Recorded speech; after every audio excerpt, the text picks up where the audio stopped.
কথায় আছে মাছে ভাতে বাঙালি। আর বাঙালির সবথেকে প্রিয় মাছ হলো ইলিশ মাছ। কদিন ধরে ফেসবুকে ইলিশ মাছ নিয়ে যত পোস্ট দেখছি, বাবা আমি তো ভয়ই পেয়ে গিয়েছিলাম। তাই আর দেরি না করে বরমশাইকে বললাম, জলদি জলদি আমার জন্য কখনো ইলিশ নিয়ে আসো তো। এরপরে যদি আর না পাই তো যেই কথা সেই কাজ। বরমশাইও আমার একদম লক্ষ্মী সোনার মতো মাছগুলো এনে দিল। আর আমিও ঝটপট দেরি না করে রান্নার কাজে চলে আসলাম।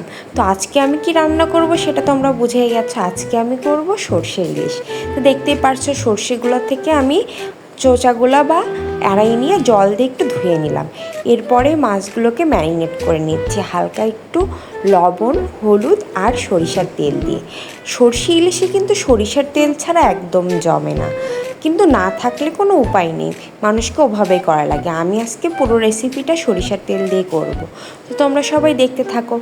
এরপরে দেখতে পাচ্ছ আমি কড়াইতে সরিষার তেল দিয়ে দিলাম আর অল্প পরিমাণে জিরা দিয়ে দিলাম। আমার কিন্তু সরিষা ইলিশে জিরাটা খুব পছন্দ। আর এরপরে কিছু কাঁচা লঙ্কা আমি চিড়ে রাখছিলাম, সেগুলো তেলের মধ্যে ছেড়ে দিলাম। দেখো রান্না বান্নায় আমি অত এক্সপার্ট না, তারপরেও যে কিছু আইটেম পারি না এরকমটা না। তো এরপরে ওই যে সরিষা বাটা ছিল ওটার জলটা আমি সম্পূর্ণ 2 বাটি হয়েছিল ঢেলে দিলাম। তারপর স্বাদ মতো একটু লবণ দিয়ে দিলাম, একটু হলুদ দিয়ে দিলাম আর পরিমাণ মতো জিরের গুঁড়ো দিয়ে দিলাম।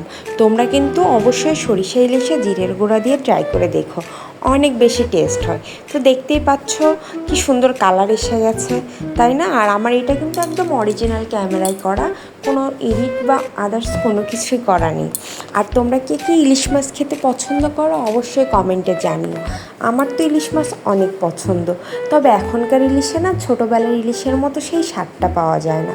দেখো কথায় কথায় আমার রান্না প্রায় শেষের মধ্যে। তো আমি কি করলাম, যখনই ওই আমার মশলাগুলো ফোটা শুরু করলো তার মধ্যে ম্যারিনেট করে রাখা ইলিশ মাছগুলো দিয়ে দিলাম আর সাথে অল্প পরিমাণে জল মিক্সড করে দিয়ে দিলাম। এই যে আর বেশি সময় লাগবে না, দেখো সরিষা ইলিশ করতে তো বেশি সময় লাগে না, তাড়াতাড়ি হয়ে যায়। আমি একটু নাড়াচাড়া দিয়ে নিচ্ছিলাম আর এরপরে ঢাকনা দিয়ে ঢেকে দিব। ঢেকে দেওয়ার পরে জাস্ট 5-7 মিনিট ওয়েট করলেই রান্না আমার কমপ্লিট হয়ে যাবে। দেখো তো কি সুন্দর টকবক করে ফুটছে। এটা আমার রান্না হওয়ার মধ্যে আরেকটু পরে পরিবেশন করব। আর পরিবেশন করে আমি আমার শাশুড়ি আর আমার বড়মশাইকে খাওয়াবো। কালারটা কিন্তু অনেক সুন্দর আসছে। আর এই যে আমার রান্না কমপ্লিট হয়ে গেছে তোমাদের সাথে গল্প করতে করতে। দেখছো কি সুন্দর কালার আসছে, এক বিন্দু এডিট করা না, একদম রিয়েল ক্যামেরায়। আর টেস্টটাও না অসাধারণ হয়েছিল, কারণ আমি খাওয়া দাওয়ার পরে ভিডিওটা মূলত এডিট করতে বসছি। অনেক সুন্দর টেস্ট হয়েছিল, আমি তো একদম চেটেপুটে খেয়েছি।